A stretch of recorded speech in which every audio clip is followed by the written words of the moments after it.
श्राद्ध विधि। और बोले, हे राजन, श्राद्ध काल में जैसे गुणशील ब्राह्मणों को भोजन कराना चाहिए वह बतलाता हूं, सुनो। तिरणाचिकेत, तिरमधु, तिरसुपर्ण, छयों वेदांगों के जानने वाले वेदवेत्ता, श्रोत्रिय, योगी और ज्येष्ठ सामग तथा ऋत्युग, भांजे, दौहित्र, जमाता, शसुर, मामा, तपस्वी, पंचाग्नि तपने वाले, शिष्य, संबंधी और माता पिता के प्रेमी इन ब्राह्मणों को श्राद्ध कर्म में नियुक्त करे। इनमें से पहले कहे हुओं को पूर्व काल में नियुक्त करे और ऋत्विक आदि पीछे बतलाए हुओं को पितरों की तृप्ति के लिए उत्तर कर्म में भोजन कराए। मित्रघाती, स्वभाव से ही विकृत नखों वाला, नपुंसक, काले दांतों वाला, कन्यागामी, अग्नि और वेद का त्याग करने वाला, सोमरस बेचने वाला, लोक निंदित, चोर, चुगलखोर, ग्राम पुरोहित, वेतन लेकर पढ़ाने वाला अथवा पढ़ने वाला, पुनर्विवाहिता का पति, माता पिता का त्याग करने वाला, शूद्र की संतान का पालन करने वाला, शूद्रा का पति तथा देवोपजीवी ब्राह्मण श्राद्ध में निमंत्रण देने योग्य नहीं है। श्राद्ध के पहले दिन बुद्धिमान पुरुष, श्रोत्रिय आदि विहित ब्राह्मणों को निमंत्रित करे और उनसे यह कह दे कि आपको पितृ श्राद्ध में और आपको विश्वदेव श्राद्ध में नियुक्त होना है। उन निमंत्रित ब्राह्मणों के सहित श्राद्ध करने वाला पुरुष उस दिन क्रोध आदि तथा स्त्री गमन और परिश्रम आदि ना करे, क्योंकि श्राद्ध करने में यह महान दोष माना गया है।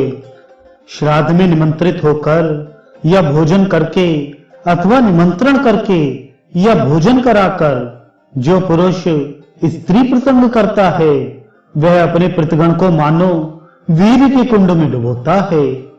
अतः श्राद्ध के प्रथम दिन पहले तो उपरोक्त गुण विशिष्ट दुर्श्रेष्ठों को निमंत्रित करे और यदि उस दिन कोई अनिमंत्रित तपस्वी ब्राह्मण घर पर आ जाए तो उन्हें भी भोजन कराए।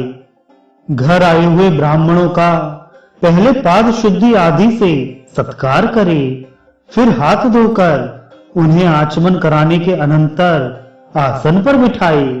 अपनी सामर्थ्य अनुसार पितृगण के लिए अयुग्म और देवगण के लिए युग्म ब्राह्मण नियुक्त करे अथवा दोनों पक्षों के लिए एक एक ब्राह्मण की ही नियुक्ति करे।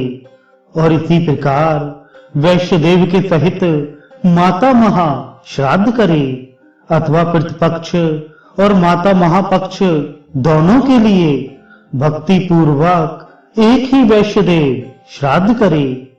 देव पक्ष के ब्राह्मणों को पूर्वाभिमुख बिठाकर और पितृपक्ष तथा माता महापक्ष के ब्राह्मणों को उत्तर मुख बिठाकर भोजन कराए।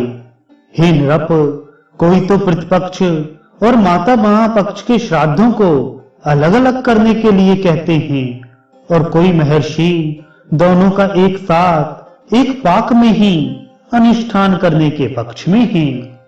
विज्ञ व्यक्ति प्रथम निमंत्रित ब्राह्मणों के बैठने के लिए कुशा बिछाकर फिर अर्धदान आदि से विधि पूर्वक पूजा कर उनकी अनुमति से देवताओं का आवाहन करे।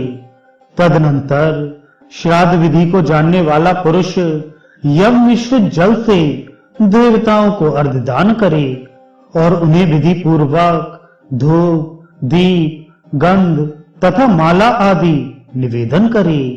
ये समस्त उपचार पितृगण के लिए अपस्व्य भाव से निवेदन करे और फिर ब्राह्मण की अनुमति से दो भागों में बैठे हुए कुशाओं का दान करके मंत्रोच्चारण पूर्वक पितृगण का आवाहन करे तथा हे राजन, अपस्व्य भाव से तिलोदक से अर्घ आदि दे। हे नृप, उस समय यदि कोई भूखा पथिक अतिथि रूप से आ जाए तो निमंत्रित ब्राह्मणों की आज्ञा से उसे भी यथेच्छ भोजन कराए। अनेक अज्ञात स्वरूप योगी गण मनुष्यों के कल्याण की कामना से नाना रूप धारण कर पृथ्वी तल पर विचरते रहते हैं। अतः विज्ञ पुरुष श्राद्ध काल में आए हुए अतिथि का अवश्य सत्कार करे। हे नरेंद्र, उस समय अतिथि का सत्कार न करने से वह श्राद्ध क्रिया के संपूर्ण फल को नष्ट कर देता है। हे पुरुष श्रेष्ठ, तदनंतर उन ब्राह्मणों की आज्ञा से शाक और लवणहीन अन्न से अग्नि में 3 बार आहुति दे। हे राजन, उनमें से अग्नय कव्य वाहिनाए स्वाहा इस मंत्र से पहली आहुति, सोमाए प्रतमते स्वाहा इससे दूसरी, और व्यवसताए स्वाहा इस मंत्र से तीसरी आहुति दे।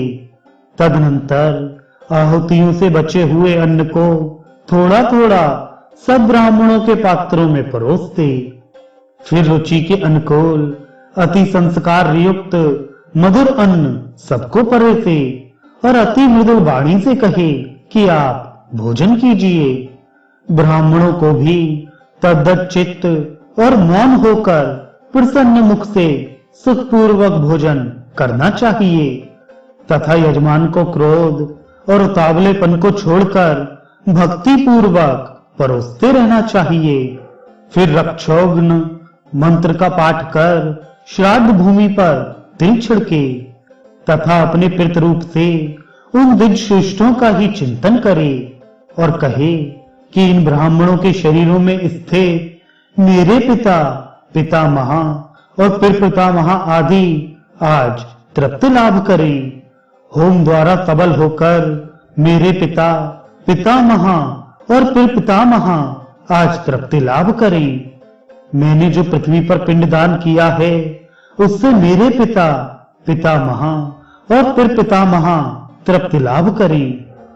श्राद्ध रूप से कुछ भी निवेदन न करने सकने के कारण मैंने भक्ति पूर्वक जो कुछ कहा है उस मेरे भक्ति भाव से ही मेरे पिता, पितामह और फिर पितामह तृप्ति लाभ करें। मेरे माता महा, उनके पिता और उनके भी पिता तथा विश्व देवगण परम तृप्ति लाभ करें तथा समस्त अक्षण गण नष्ट हो जाएं। यहाँ समस्त हव्य कव्य के भोक्ता यज्ञेश्वर भगवान हरि विराजमान हैं।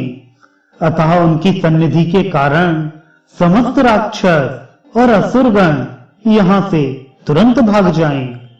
तदनंतर ब्राह्मणों के तृप्त हो जाने पर थोड़ा सा अन्न पृथ्वी पर डाले और आचमन के लिए उन्हें एक एक बार और जल दे। फिर भली प्रकार तृप्त हुए उन ब्राह्मणों की आज्ञा होने पर संहित चित्त से पृथ्वी पर अन्न और तिल के पिंड का दान करे और पृथ्वी से तिल युक्त जलांजलि दे तथा माता महा आदि को भी उस पृथ तीर्थ से ही पिंड दान करे। ब्राह्मणों के उच्छिष्ट के निकट दक्षिण की ओर अग्रभाग करके बिछाए हुए कुशाओं पर पहले अपने पिता के लिए पुष्प, धूप आदि से पूजे पिंड दान करे। तत्पश्चात एक पिंड पितामह के लिए और एक फिर पितामह के लिए दे और फिर कुशाओं के मूल में हाथ में लगे अन्न को पहुंचकर लेप भोजी पितृगण को तृप्त करे। इसी प्रकार गंध और मालादि युक्त पिंडों से माता महा आदि का पूजन कर फिर दिग् श्रेष्ठों को आचमन कराए।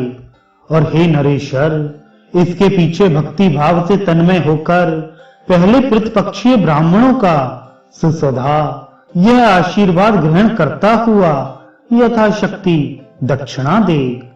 फिर विश्व देवेक ब्राह्मणों के निकट जा उन्हें दक्षिणा देकर कहे कि इस दक्षिणा से विश्व देवगण प्रसन्न हो। उन ब्राह्मणों के तथा स्तु कहने पर उनसे आशीर्वाद के लिए प्रार्थना करे और फिर पहले प्रतिपक्ष के और फिर पीछे देव पक्ष के ब्राह्मणों को विदा करे। विश्व देवगण के सहित माता महा आदि के श्राद्ध में भी ब्राह्मण भोजन, दान और विसर्जन आदि की यही विधि बतलाई गई है। पितृ और माता महा दोनों ही पक्षों के श्राद्धों में पाद शौच आदि सभी कर्म पहले देव पक्ष के ब्राह्मणों के करे, परंतु विदा पहले पितृपक्षीय अथवा माता महापक्षीय ब्राह्मणों को ही करे। तदनंतर प्रीत वचन और सम्मान पूर्वक ब्राह्मणों को विदा करे और उनके जाने के समय द्वार तक उनके पीछे पीछे जाए तथा जब वे आज्ञा दें तो लौट आए। फिर विज्ञ पुरुष वैश्यदेव नामक नित्य कर्म करे और अपने पूज्य पुरुष बंधुजन तथा भृत्यगण के सहित स्वयं भोजन करे। बुद्धिमान पुरुष इस प्रकार पैतृ और माता महाश्राद्ध का अनुष्ठान करे। श्राद्ध से तृप्त होकर पितृगण समस्त कामनाओं को पूर्ण कर देते हैं। दौहित्र, कुतप और तिल ये तीन तथा चांदी का दान और उसकी बातचीत करना ये सब श्राद्ध काल में पवित्र माने गए हैं। हे राजेंद्र, श्राद्धकर्ता के लिए क्रोध, मार्गगमन और उतावलापन ये तीन बातें वर्जित हैं तथा श्राद्ध में भोजन करने वालों को भी इन तीनों का करना उचित नहीं है।